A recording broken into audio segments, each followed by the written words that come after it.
All right, in this video, we're going to work backwards. Before, we were given an input, put it into our equation, and we came out with an output. But in this scenario, we're going to start with our output and see if we can kind of reverse the process here. So what we're going to do is we're going to use the same equations, the same f and g functions from up above. I rewrote them down here. And what we're going to do, if f of x equals 16, that means that this whole equation is going to equal 16. It's kind of like I'm substituting in for f of x, whatever my output is equal to.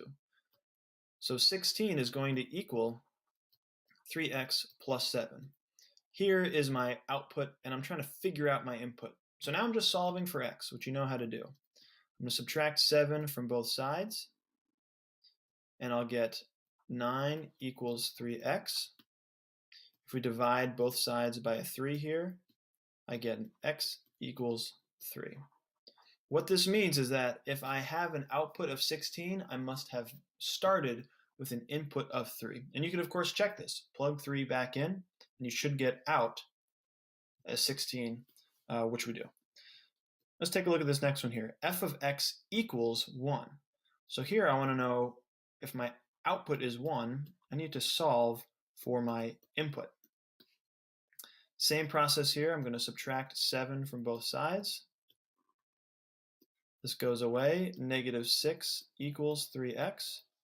Divide both sides by 3, and x equals negative 2. So that means my input must be a negative 2 if my output is 1. Now looking at the g's, these are going to be a little bit trickier here with this square, so I'm not going to stress too much about this one, but let's take a look at how it works. Same process.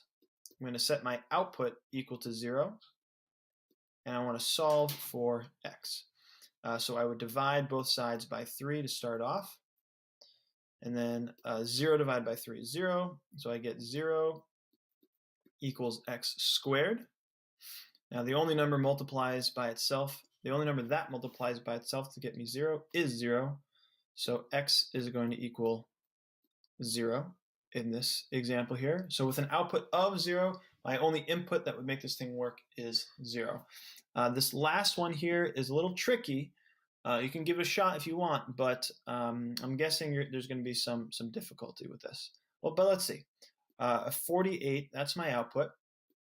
It's going to equal 3x squared, solving for my input. So let's divide both sides by 3 to isolate our x. And I get 16 equals x squared. Now here's where the challenge comes in. We haven't really solved equations like this before, so maybe you can take a guess and see what you got. I'm guessing a lot of you said your answer would be x equals 4, since you know that 4 squared is 16, and that's half right. But actually, there's another number that I can square to give me 16, and that number is negative 4. If I take negative 4 and I square it, I get a 16 here. So in this case, there are two different inputs which give me the same output of 48. So remember, you might be asking yourself or thinking to yourself, wait, isn't this not a function then if I have two inputs? But remember, it's not that you can't have the same output for different inputs, but you can only have one output for any given input.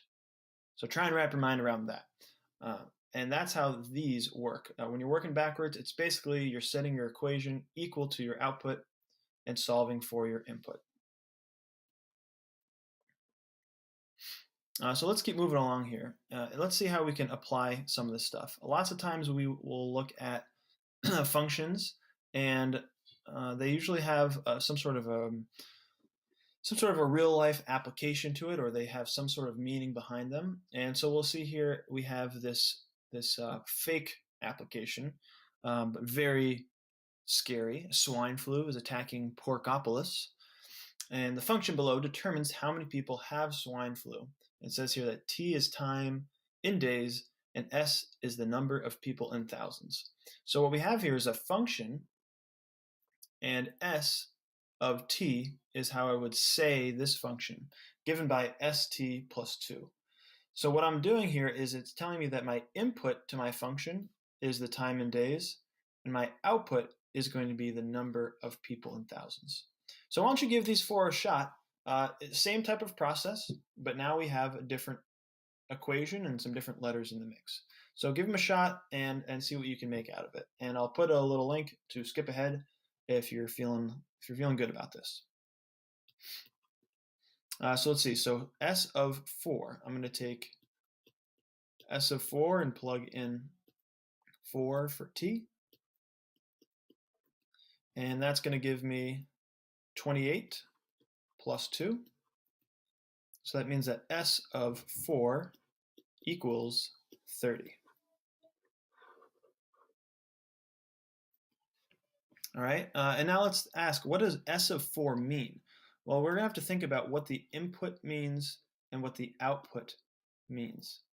Earlier it told me that my function determines how many people have swine flu, and t is the number of days, and S, or my output, is the number of people in thousands.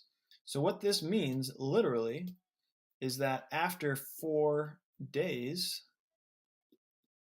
remember t is my input, there are 30,000 people infected. Bummer. So that's what we mean by interpreting what S of 4 means.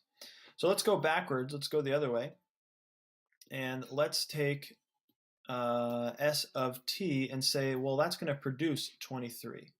So let's, here's what I'm going to do. I'm going to jot this down here. If S of t equals 23, that means I'm going to set my function equal to 23. So I get 7t plus 2.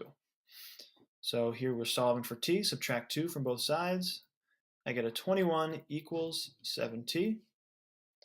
And I'm not sure if you're seeing lag on this thing, but it's like I'm writing faster than this software can handle it. Just too blazing fast. Anyways, as I was being distracted by this, I got a t of 3 here. Hopefully you did too. And so what this means, let's talk about what S of t equals 23 means. And let's actually create or write out the function notation. S of 3 equals 23. When t equals 3, my output is 23. And so once again, let's look at this. My t is 3, my S, or my output, is 23. So just like the last one, that means that after 3 days of the outbreak, there are 23,000 people infected. That's a lot of people. So I don't feel very good about Porkopolis surviving this one. So that's it for this right here. In a second, we'll go to the next page. But why don't you take another look at these notes if you need to, go back to any videos if you need to check it out. And hopefully this is going all right.